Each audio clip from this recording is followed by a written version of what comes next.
Hari Om. In chapter 11, we have seen in chapter 11 one of the most famous lines, and that is in the 33rd verse, where Bhagwan says to Arjun very clearly, Mayyaivaite nihita purvameva nimitta matra bhava savyasachin. आप निमित्त मात्र रहिए, be an instrument of mine. Every one of us is a divine instrument, meaning what we are doing is preordained and we are in our proper places and times. Mayyaivaite, yes, I have already concluded the outcome of the war, says Krishna. Why are you fretting and fuming, Arjun? The way we fret and fume about the outcome, just as we fret and fume about the outcome of what will happen in certain parts of our lives, in our relationships or projects or business or job or professions, we fret and fume. In the same way, Arjun was fretting and fuming about the outcome of the war. That is in the beginning of the Bhagavad Gita. And as to whether he should conquer or be conquered, he said, I am totally bewildered. This is the kind of bewilderment that Krishna says you need not have. Arjun, you are basically, the outcome of the war is already decided by me. What have you to do? Barely just be nimitta matra bhava. Savyasachin, the ambidextrous, the great, you can call him multitasking because he's ambidextrous. The warrior who can shoot equally skillfully with both his hands is a Savyasachin. Oh Savyasachin, just be a nimitta matra bhava. When Arjun hears these words, these very famous words, he knows that what will be, and he need not fret and fume and waste his life the way we are prone to do most of the time. Because he suddenly, when he saw the Vishwaroop, and 11th chapter is all about Vishwaroop. When he suddenly saw the Vishwaroop and understood the grandeur, the splendor, the immensity of it, when Arjun understood, he suddenly understood that everything that is happening around and everything is in its proper place, in its proper time. And there's no need to react or to fight against any of these or to resist anything that's happening to us. That's a big lesson for us. We are resisting things that we find even temporarily unpleasant. Or what is unpleasant actually? We describe unpleasant as something which is not to our liking or which doesn't fit into the framework of what we have decided as the image of the right thing that should be happening. The right thing should be happening. This is the right way.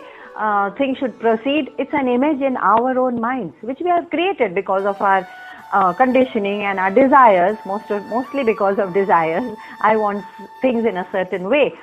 And many times, things in the world, the relationships, the situations and incidents will not shape up exactly the way we imagined it. And so we give it the label of unpleasant.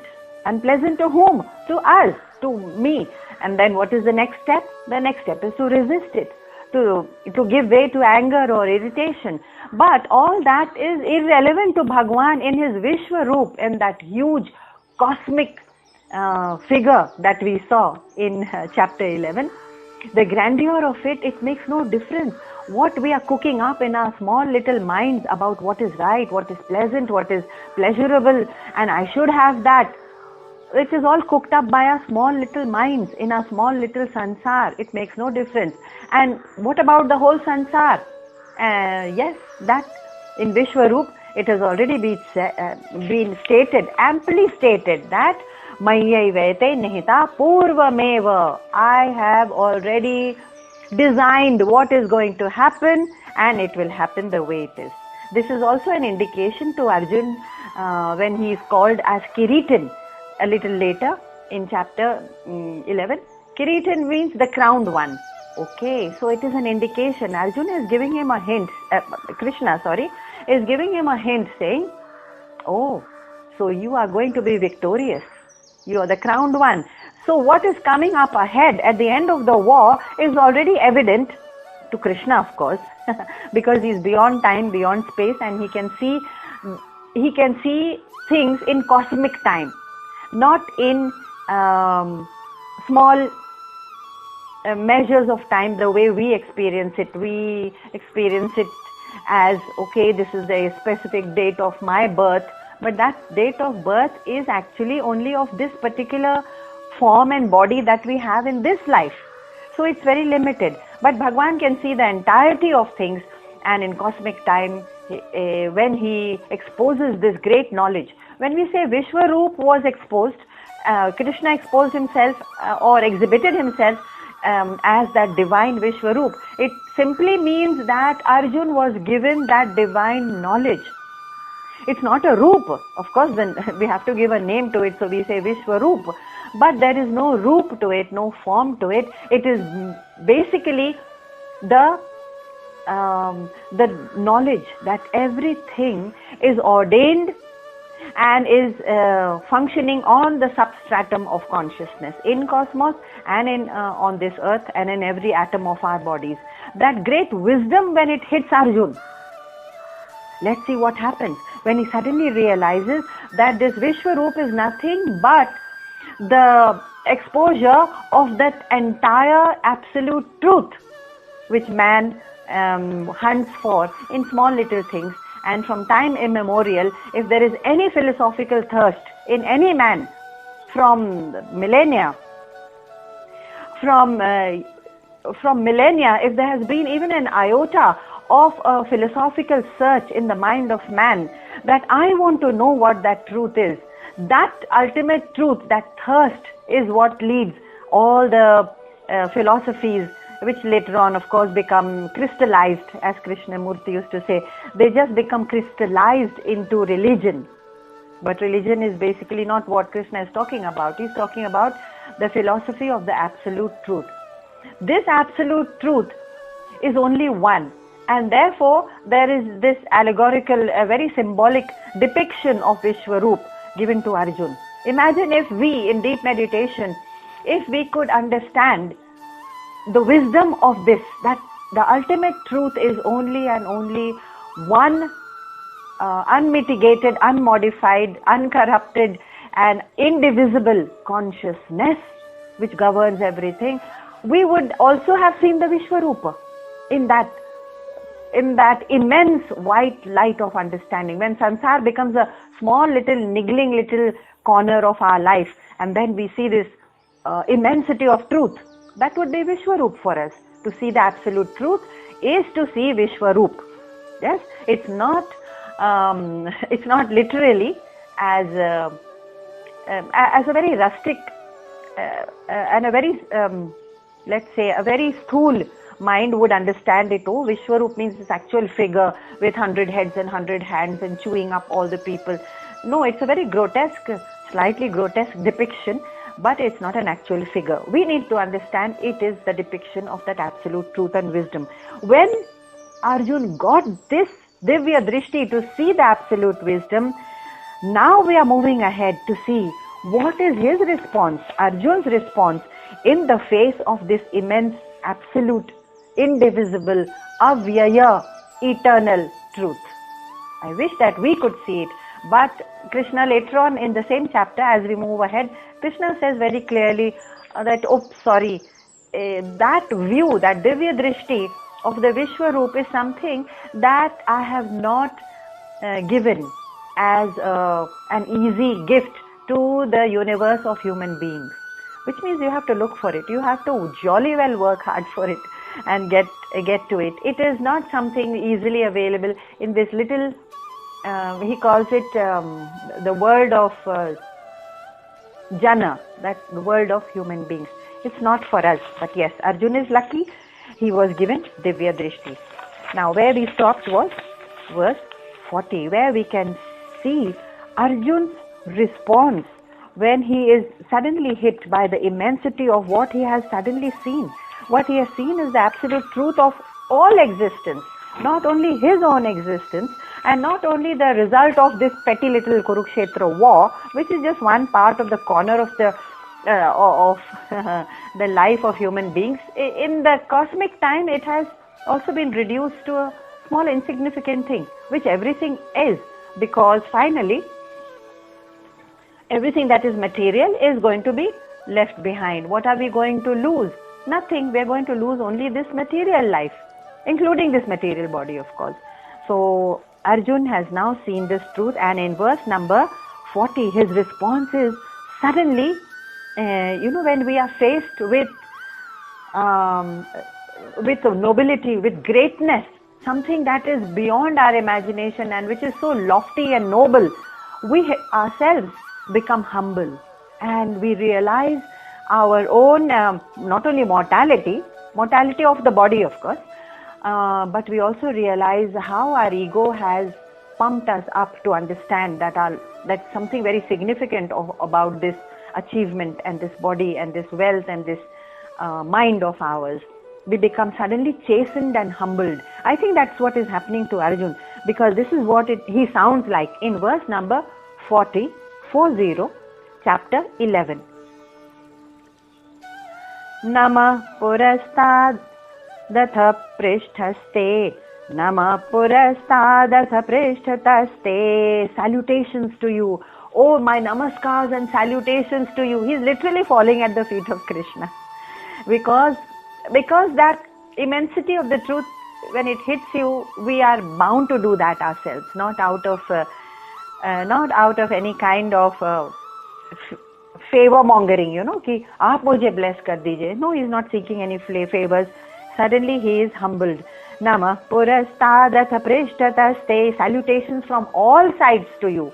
What does it mean by all sides and all directions?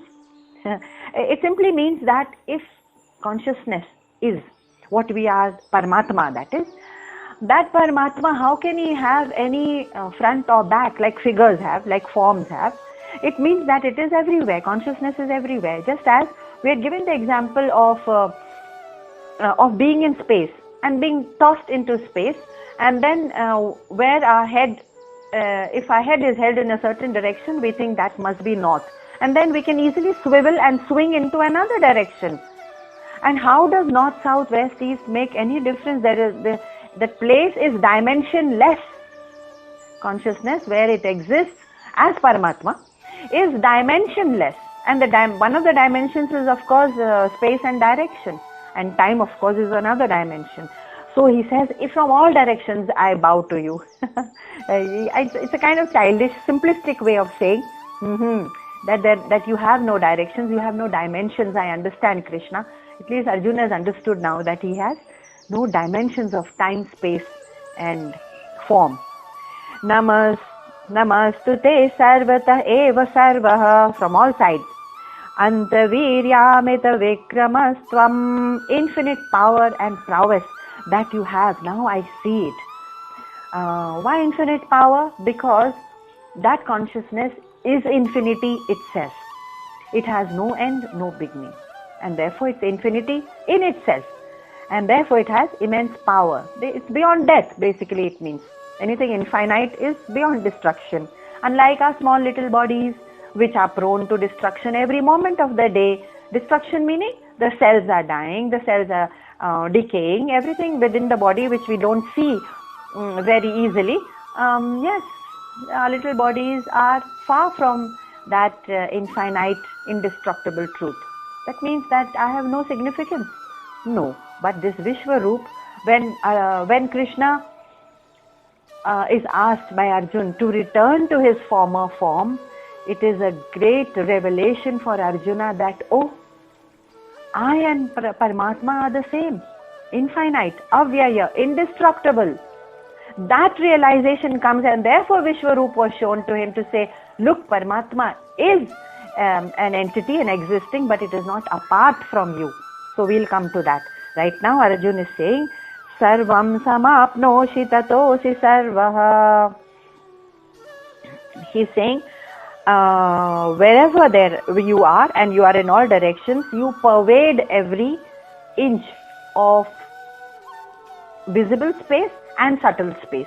Subtle space meaning uh, areas which are beyond space, which means dimensions of existence. When they say that there are different universes, scientists are trying to also speak about different universes other than our own. It means that they are dimensions of existence. They are not physically different places as we understand a universe. Dimensions of existence. That's a very subtle thing, and scientists are trying to figure that out. Anyway, he says that you pervade all the universes. Now, Anta Viryaha. Of course, this idea Arjun has not taken, is not his original idea, that Brahma is the subtlest of all subtle things in the world. You know that Arjun studied in the ashram where he had some of the most prominent gurus. Of course, for warfare it was Dronacharya, and for philosophy and other subjects it was Kripacharya ji. So we must remember that someone like Arjun is not a layman who is listening to Krishna's words for the first time with an open mouth. He has actually studied the Vedas because he spent 25 years in the ashram, 24 years in Brahmacharya ashram, where the Vedas were taught in those days. They did not have education which was, of course, secular education was there. Secular meaning all the subjects plus Vedas. So he is literate in the Vedas, and he's probably quoting from Chandogya Upanishad, and he says, yeah, Ananta Virya, I know that you are infinite. But then he says, salutations to you, Namah, I bow down to you. Now, what is the significance of this bowing down? It also means that I have suddenly realized my insignificance. I surrender whatever I thought I was to that infinite power, because that is the only truth. The rest of it is destructible. The rest of me in my body, mind, intellect form is destructible. So I am not really in my body form. I am not part of that truth. So I want to dissolve. I bow down to you means I would like to dissolve this artificial boundary of me, my ahankar, my body, my achievements, मैं ये हूँ, मैं वो हूँ, या ahankar na bhi ho to I am seeking some favors from you. Bhagwan, you are separate. No. By bowing down, I say, I dissolve, I surrender. Dissolve what? The boundaries, artificial, non-existent boundaries between myself and you. There is actually no boundary between the Atma and the Paramatma. We see it as a boundary because of this identification that this is me, मेरा ये नाम है, मेरा वो रूप है, मेरा ये औधा है, मेरा ये आयु है, और मेरी ये प्रतिष्ठा है, सम्मान है. That's an artificial boundary. It's like a room. A room has been constructed with cement and mortar, and the space inside and outside is exactly the same homogeneous space. Space does not know the distinction between this outside and inside space. Same way, Paramatma and Atma. So now we can see that the mind of Arjuna is expanding and dissolving these artificial boundaries, which is the process of realizing Paramatma. And this expansion to the higher self is what he wants now. He's not asking about the outcome of the war anymore. It's quite irrelevant, because he's already been told that the outcome of the war is designed by me. It's preordained. Why do you worry?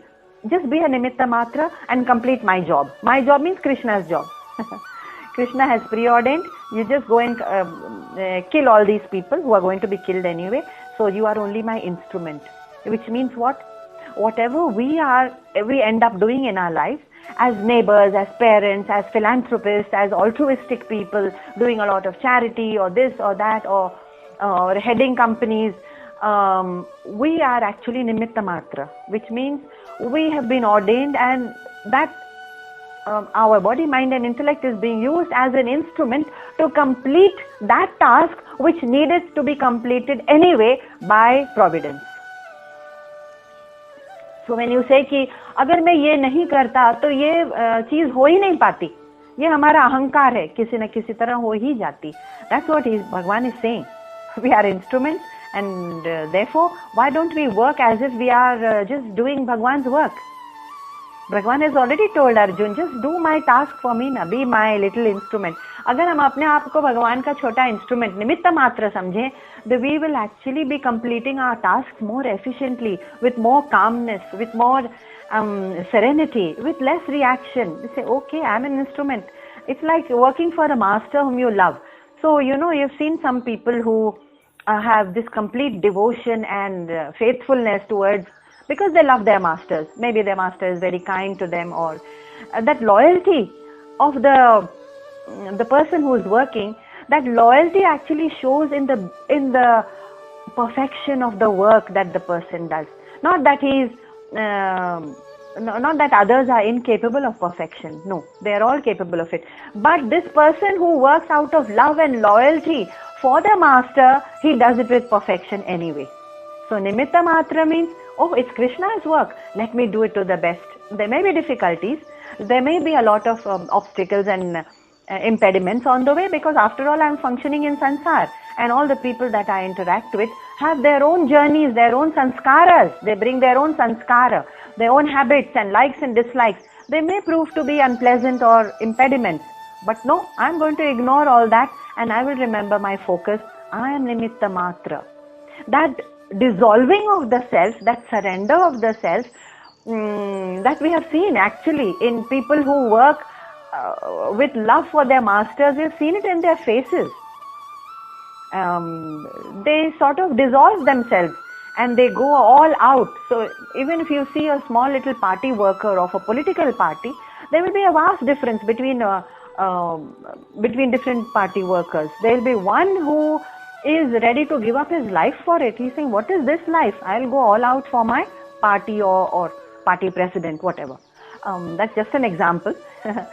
So that difference is seen in the quality, perfection and surrender and complete self-dissolution. Bhagwan is saying, if you work like that for me, because ultimately I am ordaining everything, then all your accomplishments will be perfect. This Arjuna has now begun to understand. And in any case, whatever accomplishments we are capable of right now, whatever skills we have, whatever talents we use to conduct ourselves in this world, they have been granted to us by the grace of God. Now, they have been granted to us because we have seen this many times, and I never tire of repeating it at the risk of making the listeners quite tedious about it. I really want to reiterate that if you see wherever we are in our lives in terms of wealth or talent or achievement or position or power or skills or intellect, whatever it is, whatever that we feel we have accomplished, मैंने ये किया है या ये मेरा है, if you see our own personal contribution towards achieving it is very, very little. हमने क्या किया था ऐसा कि we ended up becoming CEOs or directors of companies or having magnificent mansions and cars. I mean, इतना काम तो हमने नहीं किया है कि we deserve to have, homes and cars and property and comfort and safety in a world which is fraught with dangers. And we see it in places where there is brinkmanship. I'm quoting brinkmanship because the world is on the brink of a war right now.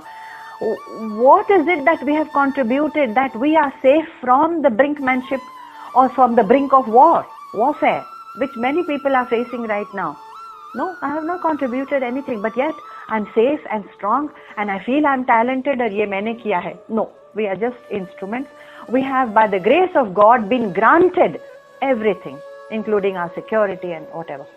So we are grateful to be safe from war. We are grateful to have the talent to perform whatever it is that we do in our lives as work.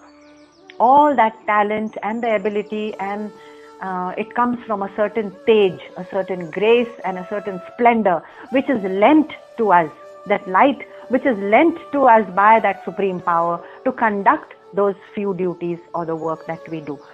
Okay, so that is what rishis are trying to do, is to dissolve themselves as their little body, mind, intellect, dissolve themselves in contemplation, in meditation, In prayer, even in prayer, they try to dissolve themselves. And what does a Gyan Yogi do?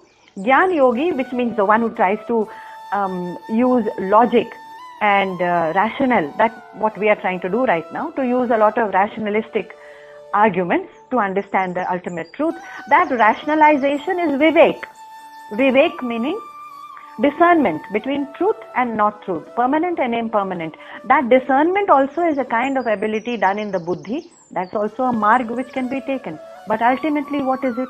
Even Vivek will take us finally only to moksha. Moksha means dissolving ourselves into the Paramatma.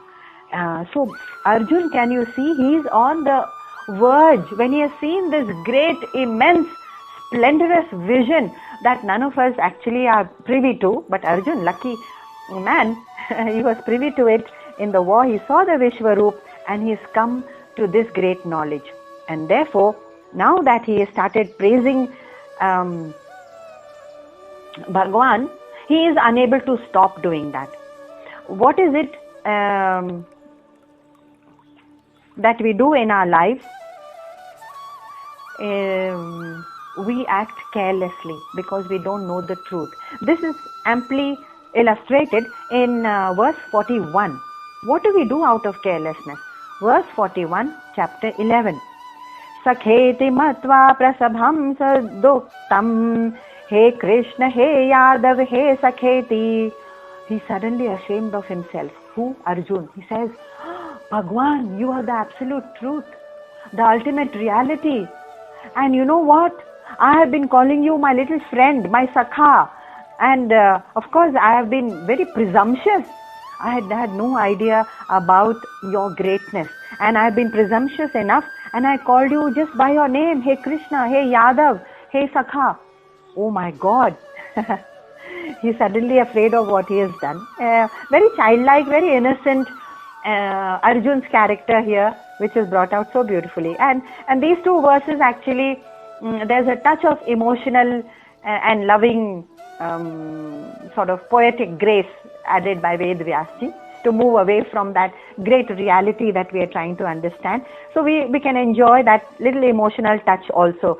Because after all, what we are reading is just an epic poem. We are reading Bhagavad Gita as an epic. Mahabharata itself, 1 lakh verses, is an epic poem. It's a piece of beautiful literature. So the beauty of emotionalism brought out here, he says, oh my God, I called you by your name, Krishna, hey Yadav, because after all, that's how he knew him. Ajanata mahimanam tavedam, unknowingly, because I knew not about your greatness. Maya pramadat pranayena vapihi. This was my pramad. Pramad actually is extreme levels of carelessness.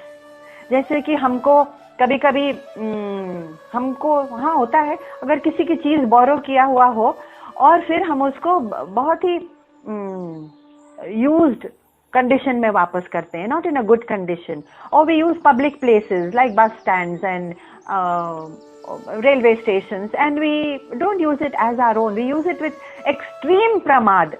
Pramad is extreme form of carelessness and negligence. That is Arjun saying, you know, it was pramad, it was carelessness, negligence on my part. And maybe he's saying, also because I love you so much, na? Because of pranayena, due to love also I called you these names, na? Krishna, Yadav and Sakha. So do forgive me. Just a little poetic touch, emotionalism added here. So in verse 41 we see that Arjun has now come down from that position of I am a great archer, I am an excellent warrior, and I am going to decide the outcome of this war if I can, because it's in my hands. I am a warrior after all, and I am going to restore justice. I am doing a dharma yuddha. Who said you are doing dharma? Dharma or adharma is already decided by God. You are a nimitta, you just complete my task. And just be happy and grateful that Krishna has chosen you, Arjun, to be the restorer of dharma. He's given you a good task to do, na, after all, to restore dharma. So then when we are shown our position in life, then we come out of that mistake we make. The first mistake we make is, and Arjun made the same mistake, I am a great Yodha and I am going to decide the outcome of the war. I am fighting for Dharma. Who is this I? Who is this I? That is what Krishna wants him to realize. Mistake number 2, that I have seen the world. I have seen, but I did not realize that in this world that there is another meaning. There is an all-pervasive power that pervades everything, which is a part of everything. And I just saw this world as diverse, distinct. ये कोई और है, मैं कोई और हूँ. ये देश अलग है, ये हमारा देश अलग है.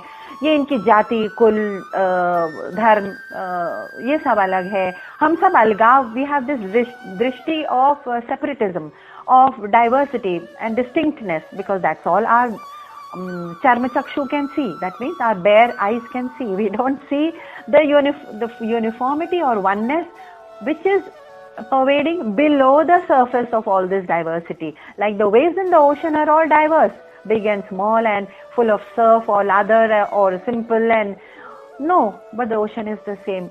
We have made this second mistake, like Arjun, to see ourselves as distinct from the rest of people and objects and universes, everything. So 2 mistakes.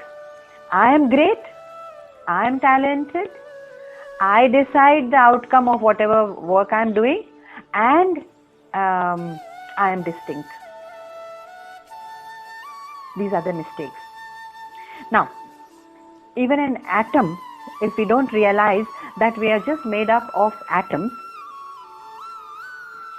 and we disregard the very power of a simple atom, what greatness are you talking about? In fact, Arjun is being told his place, because even a small atom has great power, you know that? Leave alone your great warriorship. What is the power an atom has? Oh, okay. So you're asking about the power of an atom. Then why don't you go and have a look at a nuclear power plant, where the atoms are actually, they are being pressed into friction or fusion. In one of the ways, they are creating atomic power. So great, the power is so great that in fact the very vision of Krishna has been described by those who Oppenheimer, I think I have quoted Oppenheimer, who had described the very vision of Krishna like 1,000 rising suns, and he had described the atomic bomb also in the same way. Divi Surya Sahasrasya, 1,000 suns being having risen together. Is that kind of blinding power? From where did it come? Divi Surya Sahasrasya. Even the sun, of course, is using this power of atoms in fusion and friction. It comes from an atom. Every atom is suffused with the same power and consciousness. Arjun, please know your place in the world, first of all. And now, of course, Arjun has understood this, and now he had treated him as a friend or a charioteer. But now Krishna, of course, was very considerate. He actually showed him Vishwaroop to show him the relationship between Paramatma and Atma. Okay? Paramatma being that all-pervasive, infinite, which Arjun cannot see. Arjun had only seen this powerful charioteer who could somehow help him win the war. And he had seen him as an avatar. Let's say an avatar at the most, as a divine avatar. So, even as an avatar, Bhagwan takes avatar sometimes just to communicate to human beings that you are just playing a role and I am the power behind all this. Ocean remains the same. So, Ishvara or Parameshwara, in both forms, human beings are shown their little place in life. Jiva can actually know the tattva only if he goes beyond this body, mind, intellect. And he can only do that if we have Divya Drishti to see the vast power of Paramatma, the Vishwarup, which is beyond us, and we don't have that great kind of dedication and tapasya which rishis have millions of years. So we cannot see the Paramatma, you mean? But we can start the journey, because it's not a journey you can complete in one lifetime. And therefore, there is the story of a man who was given a lantern to cross the dark forest to reach the other side of the village. I think I've quoted this before, but it's relevant here. So the wise man handed him a lantern and he said, "Go ahead, young man, this lantern will help you. And you can cross the dark village, the dark forest, and reach the other side of the village by dawn." So this young man, let's call him a young novice monk. This novice monk took the lantern, and after a few minutes, the wise man found him returning back to the cottage and saying he cannot make the journey. Why? What happened? He says, "No, I can't make the journey. You know, this lantern that you've given me is actually just showing me the path. It's showing me my path. Yes, no doubt. Thank you so much. But I can see my path only 2 meters ahead of me. And I have such a long, deep forest to cross. I can see only 2 meters. No, I can never cross the forest with this kind of a lantern. Think of something else." And what do you think the wise man said? Wise man said, "Yes, I have given you this lantern of wisdom, so that when you walk, when you start your journey, you can start with 2 meters. But when you cross those 2 meters, the same lantern is now showing you the next 2 meters ahead. And it is lighting your path the next 2 meters. At least walk those 2 meters. At least cross that traverse that path of 2 meters, and the lantern will show you the next 2 meters ahead. And that's how this wisdom is going to take you ahead."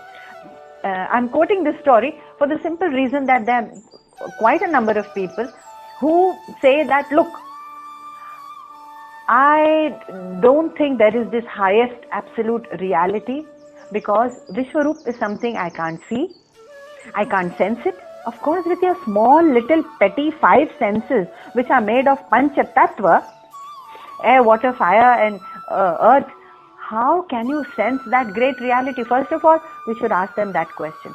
So what they do is, "I cannot see that vast reality and therefore it doesn't exist." Dismiss it. Dismiss the learning, dismiss this whole idea of the search for truth. Okay, it's your loss, sorry. It is not Bhagwan's loss. It is our loss if you give up the journey saying, "I cannot cross the whole forest with a small lamp." Arey, make the journey of 2 meters and the same lamp is moving you ahead. इतनी श्रद्धा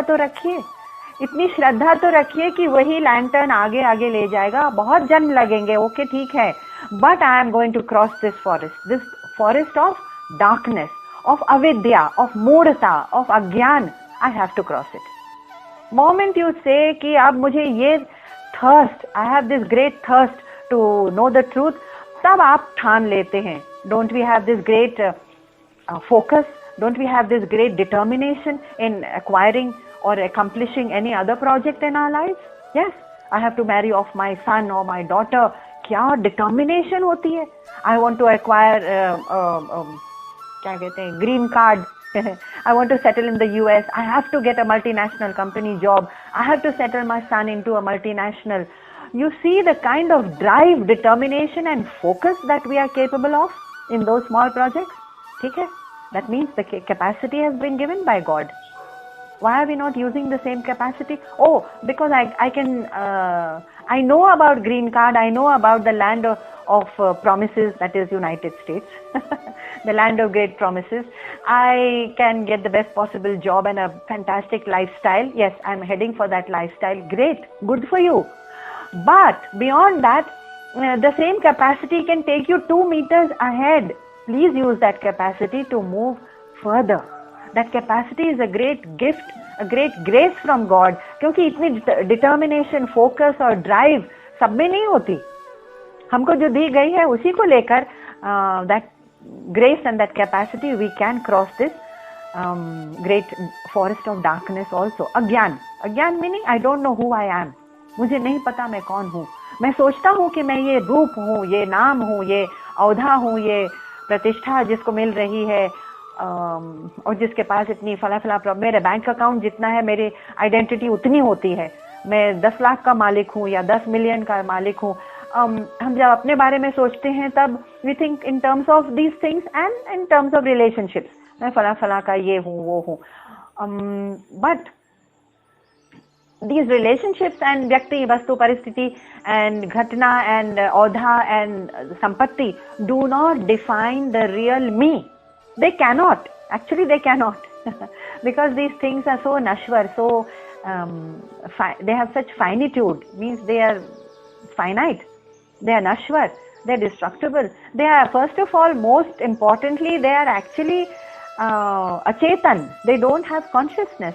So why are we interacting and taking our identity from that which is not even conscious, which is inert? जड़ वस्तु. इन जड़ वस्तु से हम अपनी identity बना रहे हैं, तो ये मूर्छा का कारण होगा. इसी को अज्ञान कहते हैं, इसी को तिमिर कहते हैं, यानी कि अंधकार. तो यही अंधकार, फॉरेस्ट ऑफ अंधकार, इसी को तो क्रॉस करना है ना. तो take that lantern, whatever lantern, एक चाहे हमको एक सूत्र मिल जाए, एक श्लोक मिल जाए, hang on to it for dear life till we can move ahead. कि मुझे तो कई लोग गीता पूरी नहीं सुनते कि बीच बीच में कोई डिस्ट्रैक्शन हो गया, अरे बहुत लंबा चल रहा है, अरे ये बहुत, because the forest seems long and I want quick fix answers. तो ये मुझे लैंटर्न काम नहीं कर रही है जो 2-2 मीटर आगे दिखा रही है. So yes, there are people who drop out of Gita Gyan. They drop out very quickly, some drop out later on, some carry on and complete the course, and some carry on and start learning even the other scriptures, and some carry on and become great meditators, contemplators. उनका तप और यज्ञ और गहरा होता जाता है. उनकी जर्नी ऐसी होती है. ये अलग अलग जर्नी, हाँ ठीक है, सबके संस्कार अलग हैं, इसलिए सब लोग अलग अलग इंस्पिरेशन लेते हैं. और लैंटर्न तो वही है, ज्ञान की वस्तु तो वही है, सूत्र वही है, श्लोक वही है. Lantern is one. तो वो जो वाइज मैन है, जो ऋषि हैं, वो अपने नॉविस मंक से कहते हैं, this is the lantern of wisdom I have, take it forward, I promise you it will take you ahead. If we drop out, no problem. If we drop out of courses and we do them halfway, थोड़ा किया थोड़ा नहीं किया, it's okay. Bhagavan says even then it's no problem. Why? Because in our lives in future, Arjuna has been told in the 6th chapter, look, you will pick up your love for truth, your inquiry for truth, jitni bhi thodi thi, you will pick it up again and you will start your journey again, I promise you. So it doesn't matter. We drop out, doesn't matter. For Bhagavan, he says, समय ही समय है हमारे पास. उनके पास तो बहुत समय है, because he is beyond time. So yeah, take your time. How many ever lives it takes? Take your time. So जीव को अपना तत्व जानना है. Basically, that is the whole mystery, the whole story, the bottom line of all effort, all spiritual effort, not secular effort. Secular effort तो हम दुनिया में करते ही हैं और करना भी है, because that is called our व्यवहारिक सत्ता. हमारी 2 सत्ताएं हैं, 3 है एक्चुअली, बट एक दूसरी सत्ता है हमारा आध्यात्मिक जीवन. एंड दैट आध्यात्मिक सत्ता को हम इग्नोर करके केवल और केवल दुनिया की व्यवहारिक सत्ता को अपना लेते हैं कि that is my transactional reality. मैं दुनिया से ट्रांजैक्ट करता हूँ. Naturally we have been given a body and mind and position and certain duties to do, so we have to transact with people and situations in the world. That is a part of the vyavaharik satta, your transactional reality, but that is not your complete reality and it doesn't define you completely. सिर्फ ये कहा जा रहा है, not to negate your vyavaharik satta and say, अरे आप तो कह रहे हैं संन्यास ले लो भगवान की ओर. कुछ लोग ऐसा भी कहते हैं, because they want to avoid the tapa, the rigor, the strain of spiritual laziness, to understand, to study, to keep contemplating, चिंतन मनन श्रवणम, वो कम करना चाहते हैं शायद. इसलिए वो कहते हैं डिसमिस करो भाई, यू आर आस्किंग फॉर संन्यास, नहीं हमसे नहीं होगा, ये तो हमसे नहीं हो पाएगा. Okay, that is their excuse for dropping out. but that again is only made amply clear कि आप अपनी व्यवहारिक सत्ता रखे रहिए, that is part of you. आध्यात्मिक सत्ता को आपने dwarf किया हुआ है. Dwarf यानी उसको एकदम बौना बना के रखा हुआ है. It's like developing how would a person look if they developed disproportionately, कि head एकदम छोटा रह गया और body एकदम बड़ी हो गई, और thumbs जो हम thumbs I'm mentioning because evolutionary theory कहती है कि हम thumbs इतना use कर रहे हैं अपने devices में, mobiles में, fingers and thumbs mostly, कि वो evolution, Darwinic revolution I'm talking about, Darwinism, वो later on the bodies will evolve to have very big thumbs. Just as Darwinism dictated that we started thinking, and therefore our brain started developing into larger, not heads, not the skull, the cranium is still the same, the brain inside it, the brain organ has developed as a larger organ than other organisms. एक बहुत बड़ा organ होता गया क्योंकि we were using it. So Darwinism will say that okay, so disproportionately develop हो सकते हैं, our thumbs will grow larger, and everything else we will outsource to robots or artificial intelligence. AI or artificial intelligence is now taking over to do all our functions. तो अब हमको driverless गाड़ी भी आ जाएगी, drone आ जा रहा है, everything will be supplied to us. What is going to happen? Disproportionate development. And I don't know how the bodies will look, but definitely maybe the mind will not be used so much. I'm not even talking of the mind. When I say disproportionate development, जो हमारा अभी हुआ है, it's quite, if I may use a strong word, grotesquely disproportionate, because the spiritual part of us is dwarfed, underdeveloped and shrunken, while the material part of us, that is our Tikshna Buddhi, how to transact in the world, how to make more money, how to outsmart other people, how to be street smart, how to project myself as better than others on social media, ये सब हमारी out of proportion ज़्यादा develop हो गई है. So materially, okay, transactional, व्यवहारिक सत्ता अधिक, आध्यात्मिक spiritual development shrunken. Shrunken meaning कि एक सूत्र पढ़ने में फिर हमको तकलीफ होती है. To sustain the very rigor of studying takes us longer. Adhyatmic is become disproportionate. Bhagavan is saying this disproportionate development is not what you are required to do, Arjun, because I have chosen you. I have chosen you out of love and out of grace to see the Vishwaroop. Now Vishwaroop here stands for, as we said, that ultimate reality, the absolute truth, which pervades everything, which pervades every breath that we use right now, every atom of our bodies, and every inch of space in cosmos and in other dimensions of multi-universes, if there is such a thing. Right. So now Arjun, of course, has become extremely emotional and almost maudlin and almost tearful when he realizes how he had considered himself in the face of such reality. And therefore, in verse 42, he goes on to say, Yachavaha sarthamasakta kritosi vihara shayyasana bhojaneshu. See, Krishna, I'm so sorry. This emotionalism continues for some time. He says, in fun. And I may have been very disrespectful of you and totally irreverent. I didn't show you enough reverence. I'm so sorry about that. And vihara, while at play, and shayya during sleep and leisure, and at meal times, bhojaneshu. You know, at all these times now I can recall how I treated you disrespectfully.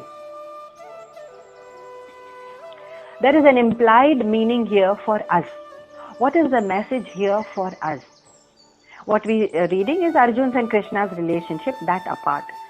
What we can understand from this is, in relation to the absolute reality, our own way of conducting ourselves in our lives, chasing only putreshna, vitteshna, that is seeking kamini, kirti, kanchan, pleasure and power and pleasure and wealth. That seeking of ours has been totally disrespectful, wasteful, careless, negligent of that reality, which is Bhagwan, which is Krishna anyway. So we may look at ourselves as what we have done is equally worthy of a great apology. Arjun, please apologize. Arjun is apologizing, by the way. We are not. But poor man, Arjun is apologizing कि मैंने ये क्या कर दिया. This is the wasteful way in which I have lived. And that realization, when it hits us, that is the true sign of reverence and recognition of that ultimate reality. When we alter our lives to give not a disproportionate importance to pleasure and power and seeking and all the material things, blah, blah, that's when we turn towards a real reverence and recognition of the highest truth. Until then, we have not turned towards the highest truth. We have shown our back to it. Like मंदिर में कहते हैं ना, अपना पीठ मत दिखाओ देवती को. That is the symbol of it. So अपना पीठ दिखा के हम बैठे हुए हैं. That means we are equally guilty of gross negligence and irreverence and wasteful bad behavior towards that ultimate reality. And Arjuna has expressed it very sweetly. In his own childish words, he says, Vihara Shayya Sanabhojaneshu, while at play and sleeping and leisure and khate time, you know, मैंने आपको कैसे disrespectfully treat किया था? हाँ, okay. So now he is apologetic and quite ashamed of himself actually. So verse 42, third line, Ekothavaapyachyuta tatsa samaksham. You know, I disrespected you even when you were alone. Ekothavaapya and tat samaksham. In fact, in the company of other people also. In fact, in all situations. When I'm in the company of others, when I'm extroverted, when I'm introverted, when I'm by myself, I'm thinking about agla success, mera success story kya hona chahiye, how can I make an impact on social media, or my children can become more successful, or how can I make my life more pleasurable. ठीक है, अपने एकांत में भी हम रहते हैं तो I can be quite irreverent. Irreverent यानी disrespectful. So he says, yes, tat samakshan, even in company and in solitude, I was disrespectful of you, Krishna. So sorry about that. Tat kshamaye, I implore you. Tat kshamaye, please forgive me. Last line. Tvamahama prameyam. That means aprameyam. You are immeasurable, aprameyam. You are the immeasurable one. And what was I thinking so much about myself? I am pleading for divine mercy. Please have mercy on me. Takshamaye, forgive me this negligence. Kya hum apni negligence, the way we lead our lives in the material world, do we turn around? No, we may not ask for, literally ask for forgiveness, but if we turn away from the material life and go full steam ahead in search of the truth, and also directing all our energies, because all our energies, remember, and all our talents have been granted to us as grace, and we redirect them, suppose, towards the greater good, for the good of somebody else, for the benefit of somebody else, that will be our apology. We don't have to go to the temple, fall at the feet and be obsequious about it and say ki, Arey, please forgive me, God, and all.